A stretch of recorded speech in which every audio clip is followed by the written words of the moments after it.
औज़ुबिल्लाहि मिनश्शैतानिर्रजीम बिस्मिल्लाहिर्रहमानिर्रहीम। मेरे काबिल एहतराम स्टेज पे बैठे हुए सियासी अकाबरीन, सहाफ़ी बरादरान, मेरी बहनें, भाइयों, दोस्तों, अस्सलाम वालेकुम। ये लगता है कि ये शराफत का जो राना साहब कह रहे थे ये उतारना ही पड़ेगा और अब अमली तौर पे मैदान जंग में आना पड़ेगा।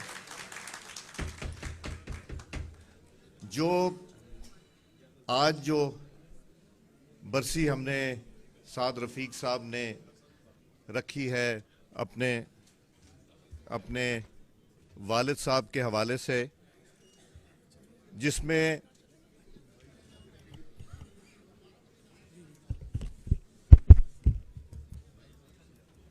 अभी तो मैंने सिर्फ कहा है कि मैं ज़रा अब शराफत से निकलने लगा हूं तो आपने माइक बंद करा दिया। जो ख्वाजा मोहम्मद रफ़ीक शहीद साहब के आज एसाले सवाब के लिए ये जो आज महफिल सजी है, इसमें उनकी जो एक कहावत थी कि अगर जमहूरियत जंग लड़ना बगावत है तो मैं सबसे बड़ा बागी हूं। मेरा ख्याल है कि वो वक्त आ गया कि जब हमें भी ना सिर्फ वोट को इज्जत देना मगर कुछ थोड़ी बहुत बगावत तो ज़रूर करनी पड़ेगी। और बगावत भी इसलिए करनी पड़ेगी कि हम अपनी नौजवान नस्ल को, अपने आने वाले पाकिस्तान को क्या इतना हक भी नहीं दे सकते कि वो अपने राय का इजहार कर सकें।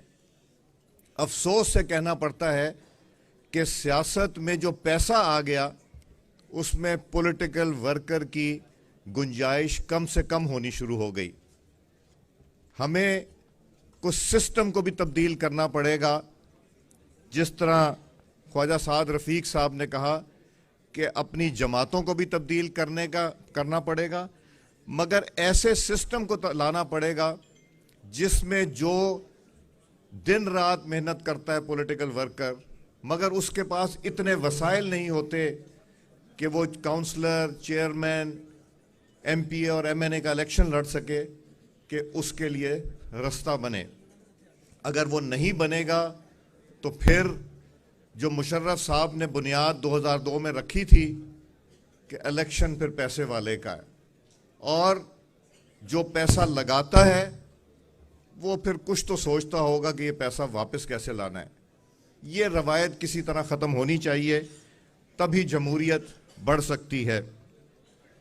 मैं वो दिन याद है कि जब ख्वाजा साद रफ़ीक साहब की वालदा साहबा का इंतकाल हुआ और साद रफ़ीक साहब को पेरोल पे उनके दुआ के लिए आना पड़ा, उनको सुपुर्द खाक करने के लिए आना पड़ा। और ये वही तसलसल था जो उन्होंने अपने वालिद साहब से सीखा कि जमहूरियत के लिए उन्होंने अपना वक्त भी निकाला, खून पसीना भी दिया, और इसी तरह सलमान रफ़ीक साहब के साथ भी हुआ। मगर एक बात से मैं इत्तेफाक नहीं करता साद रफ़ीक साहब के, कि ये कहते हैं कि इमरान खान का भी वक्त आने वाला है कि वो हमारे साथ ट्रक पे होगा। उसने जमहूरियत के जूते अभी तक नहीं पहने, उसके जो बूट हैं वो जमहूरियत के नहीं हैं, उसको वो पहनने पड़ेंगे। मगर एक वाक़या बताना चाहता हूँ जो मैं हल्फन ये वाक़या बताऊंगा कि कितना बहादुर है आपका सेलेक्टेड वज़ीर आज़म। 2013 का जब इलेक्शन हो गया तो परवेज़ खटक साहब चीफ मिनिस्टर थे खैबर पख्तूनख्वा के। वो और उनके वज़रा कुछ वफाकी हुकूमत से गिला करने के लिए कौमी असम्बली के बाहर आके उन्होंने धरना दिया। उस धरने में मैंने उनको दावत दी कि आप अंदर आ जाइए, स्पीकर के चेंबर में बैठ के हुकूमत से बात कीजिए, जो आपका गिला है उसको रजिस्टर कराइए। तो वो तशरीफ़ ले आए, वो बहादुर लीडर भी आ गए, उनके सेलेक्टेड वज़ीर आज़म जो आजकल है वो इमरान खान साहब तशरीफ़ लाए। वहाँ मखदूम जावेद हाशमी साहब भी थे, वहाँ कुछ कायदीन मुस्लिम लीग नून के जो वज़रा थे वो भी तशरीफ़ लगते थे। को 15-20 लोग स्पीकर के दफ्तर में बैठे हुए थे और मेरे पास वो तस्वीर है कि एक बीच में मैं बैठा हूँ, एक तरफ ये आजकल के वज़ीर आज़म जो साद रफ़ीक साहब के 2002 से 2007 दोस्त थे, मेरे भी ये 1960 से लेके और 2002 तक दोस्त थे, जब तक उनको मुस्लिम लीग नून ने शिकस्त नहीं दी मेरी शक्ल में। तो वहाँ ये बात शुरू हो गई कि कौन कितनी दफ़ा जेल गया। तो जावेद हाशमी साहब ने फरमाया कि मैं 2002 में जेल गया था और लियाकत बलोच साहब भी कौमी असम्बली के मेंबर थे और इनको याद होगा कि एक ख़त फेंका गया था सब के लॉजेस में, वो कहीं लियाकत बलोच साहब ने भी पढ़ा, हाशमी साहब ने भी पढ़ा। चूँकि मुशर्रफ साहब के हाशमी साहब बहुत चहीते थे तो उनको 4 साल कैद में उन्होंने रखा और तब के स्पीकर ने भी आजकल के स्पीकर की तरह प्रोडक्शन ऑर्डर उनके नहीं जारी किए और उनको अपने हलके की नुमाइंदगी नहीं करने दी गई। तो वहाँ बात हुई तो खान साहब की बारी भी आ गई। खान साहब से उन्होंने पूछा कि जी आप कितनी देर जेल रहे? कहते हैं एक दफ़ा गया हूँ, 9 दिन रहा था जब जजेस की मूवमेंट चल रही थी और जजेस की मूवमेंट में मुझे पकड़ के इन्होंने यहाँ बंद कर दिया और फिर मुझे मियाँ वाली जेल ले गए। और वो बहादुर सेलेक्टेड वज़ीर आज़म ने आगे जो बात की वो सबसे ज़्यादा इंटरेस्टिंग है। उन्होंने ये कहा कि मैं 9 दिन जेल में रहा, अगर 1 दिन जेल में और रहता तो मैं खुदकुशी कर लेता। मुकाबला करते हैं ख्वाजा आसिफ से, मुकाबला करते हैं, और ये मैं हल्फन कह रहा हूँ, मुकाबला करते हैं ख्वाजा आसिफ साहब से। मैंने तो इनको 2002 में अपने आंखों से हथकड़ियाँ लगे देखा है जब मूवमेंट में ख्वाजा साहब को पकड़ा जाता था और मुस्कुराते थे, कहते थे ये जेवर हैं मेरे। ये ख्वाजा साद रफ़ीक साहब से मुकाबला करते हैं कि ये ट्रक पे चढ़ेंगे। 17 महीने दोनों भाई, निकला क्या? कुछ भी नहीं। नवाज शरीफ साहब से मुकाबला करते हैं जिन्होंने कभी जेल की परवाह नहीं की, जब उनको ना मैट्रेस दिया गया ना तकिया दिया गया उन्होंने गिला नहीं किया। और कितना बड़ा हौसला होगा उस बाप का जिसके सामने उसकी बेटी को पकड़ के जेल लेके जाया जा रहा है। ये मरियम नवाज से अपना मुकाबला करते हैं, ये शाहिद खाकान से अपना मुकाबला करते हैं, ये सलमान रफ़ीक से अपना मुकाबला करते हैं, ये एहसन इकबाल से मुकाबला करते हैं, ये हाफिज नुमान से मुकाबला करते हैं जिन्होंने मुस्कुरा के जेल काटी। उन्होंने आगे कहा बेल के वक्त इसमें तो था ही कुछ नहीं। ये किससे मुकाबला करते हैं? ये मुस्लिम लीग नून के शेरों से मुकाबला करते हैं, ये कामरान माइकल से मुकाबला करते हैं। इमरान खान साहब, साद रफ़ीक साहब, वो पैर भी पड़ जाएंगे, वो जूते भी उठा लेंगे, जूते पहन भी लेंगे, और मैं यकीन से कहता हूं उससे ज़्यादा डरपोक आदमी सियासत में नहीं है। मैंने अपने गुनाहगार कानों से मौजूदगी में जावेद हाशमी साहब के सुना। और आप कहते हैं कि वो जाएंगे। मैं अभी लंदन गया हुआ था, आपको पता है ना क्यों लंदन गया था? 2 फाइलें थी ना, कहते हैं एक 21 नाम थे, एक 28 नाम थे। तो वहाँ मैंने ये मियाँ नवाज शरीफ साहब को, अपने कायद मोहतरम को ये बताया कि जी ये मेरे साथ हुआ। तो उन्होंने फरमाया,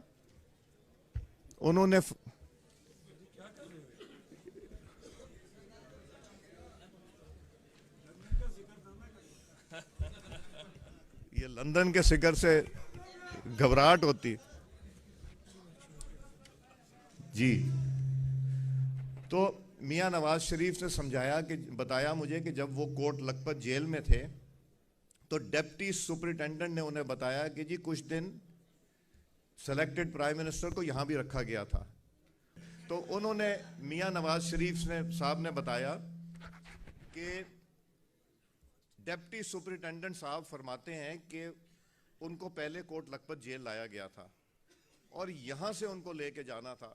जब उनको ये पता चला कि उनको मियाँ वाली जेल लेके जा रहे हैं तो खान साहब आंसुओं से नहीं रोए, बाकी कसर कोई नहीं छोड़ी। तो साद रफ़ीक साहब कहते हैं उनको हम अपने ट्रक पे बिठाएंगे। वो उनको हमने ट्रक पे नहीं बिठाना। साद रफीक साहब, ये इमरान खान को अलग ही रहने दे। इसने गालम गलोच सियासत में सिखाई। मैं इलेक्शन कैंपेन में जाता था तो जमात इस्लामी के कैंप में जाके उनसे कहता था चाय पिलाओ। मैं इलेक्शन कैंपेन में जाता था तो पीपल्स पार्टी के कैंप में जाके कहता था मुझे ठंडा पिलाओ। मैं काफ लीग के कैंप में जाके कहता था, मगर 2013 से पीटीआई के कैंप में नहीं जा सकते। ये रियासत मदीना की बात करते, रियासत मदीना में तो सच बोला जाता था, वहां तोहमतें नहीं लगाई जाती थी, झूठी तोहमतें। 200 अरब रुपए लेके आऊंगा, अल्लाह को गवाह बना के कहता हूं। वो किधर गए 200 अरब रुपए?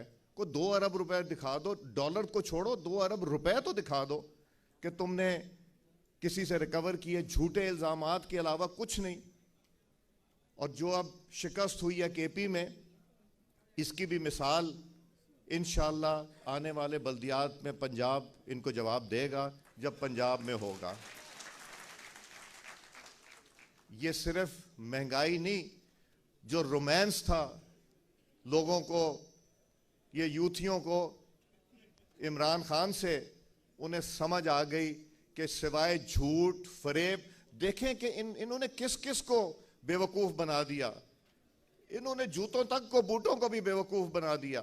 उन्होंने आपको भी, हमको भी, सबको बेवकूफ बना दिया कि मैं आऊंगा तो मैं ये कर दूंगा, 3 महीने में तब्दीली आ जाएगी, 6 महीने में ये हो जाएगा, 12 महीने में क्या कुछ हो जाएगा। सिवाय महंगाई, बेरोजगारी, बद इंतजामी और पुअर गवर्नेंस के कुछ नहीं मिला। किन से तवक्को रखते हैं कि ये हमारे ट्रक पे चढ़ेंगे?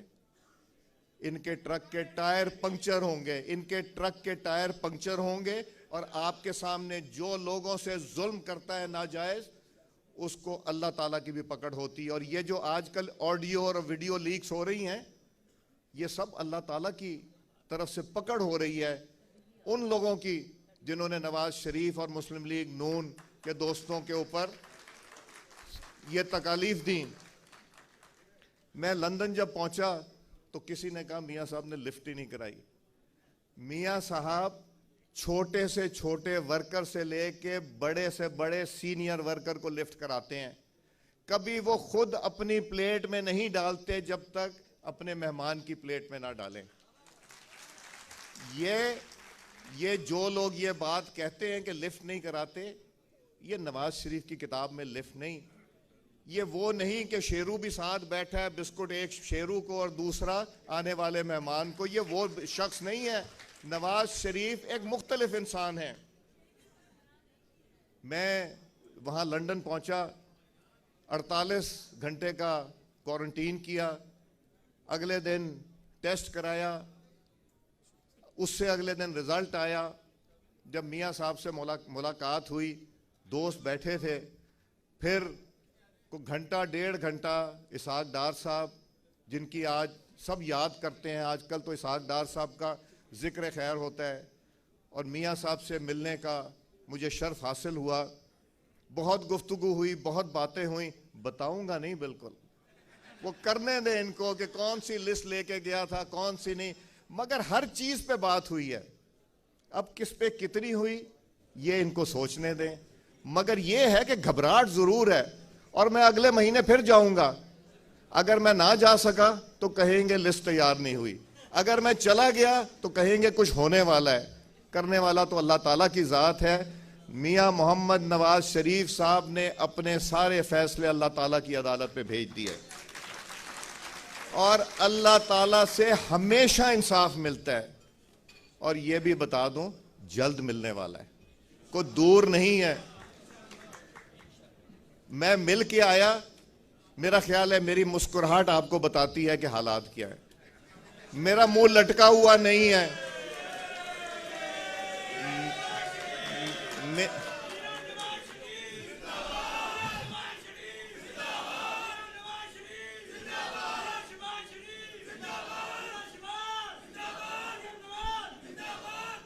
तो जिस तरह मैंने कहा मेरा मुंह लटका हुआ नहीं है, मेरी बाछें खिली हैं, मेरी मुस्कुराहट आपको बता रही होगी कि कुछ होने वाला है। अब क्या होने वाला है ये तो वो जो पीछे खड़े हैं कैमरे वही बताएंगे, और कुछ दोस्त यहाँ बैठे हैं वो कुछ सोचेंगे, कोई कहानी बनाएंगे, फिर कोई वीलॉग होगा। मगर ये मैं बता दूं कि मुझे अपने रब पे, अपने अल्लाह ताला पे यकीन है, जिस तरह आपको यकीन है कि इंसाफ इस दुनिया में भी मिलता है और अगली दुनिया में भी। और इस दुनिया के इंसाफ का वक्त आ गया। लोगों ने हाथ खड़े कर दिए, गुड गवर्नेंस बैड हो गई, नजर नहीं आता इनको कि चलें किधर। खौफजदा हैं कि शहबाज शरीफ साहब कहीं लंदन ना चले जाएं और मियां साहब से बैठ के बात ना कर लें कि आगे किस तरह चलना है। मुस्लिम लीग नून एक है। मुस्लिम लीग नून की क़यादत सिर्फ मियां मोहम्मद नवाज शरीफ है।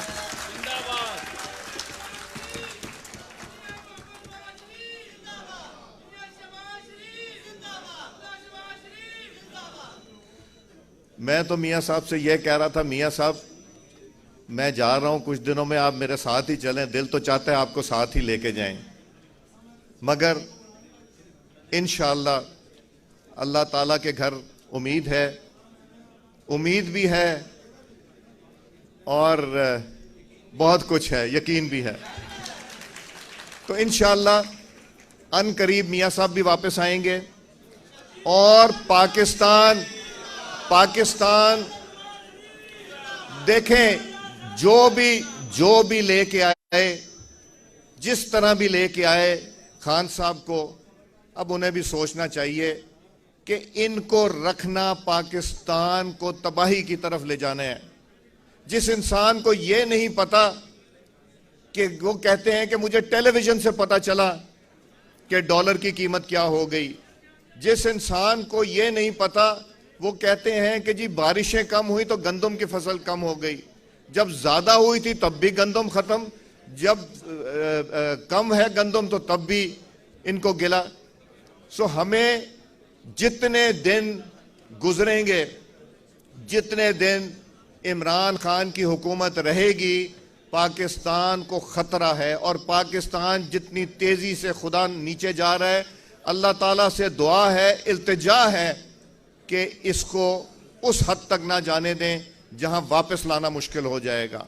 और वापस लाने के लिए भी सबको सिर जोड़ने पड़ेंगे, सारी पॉलिटिकल जमातों को सिवाय पीटीआई के, सारे इदारों को, और फिर उन इदारों को जिनके ऊपर जिम्मेदारी है कि वो इंसाफ दें, जिन्होंने कुछ केसेस में इंसाफ नहीं दिया, जो कि नजर भी आता है, पता भी चलता है, और वीडियो और ऑडियो लीक से भी अब पता चल रहा है।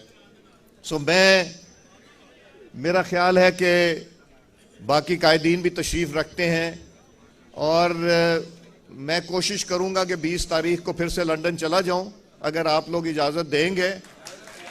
और अगर लंदन गया तो फिर सलमान गनी साहब यही पूछ रहे हैं कि क्या लेके जाओगे और क्या लेके, मैं तो मियां नवाज शरीफ साहब को लेने जाऊंगा इंशाअल्लाह।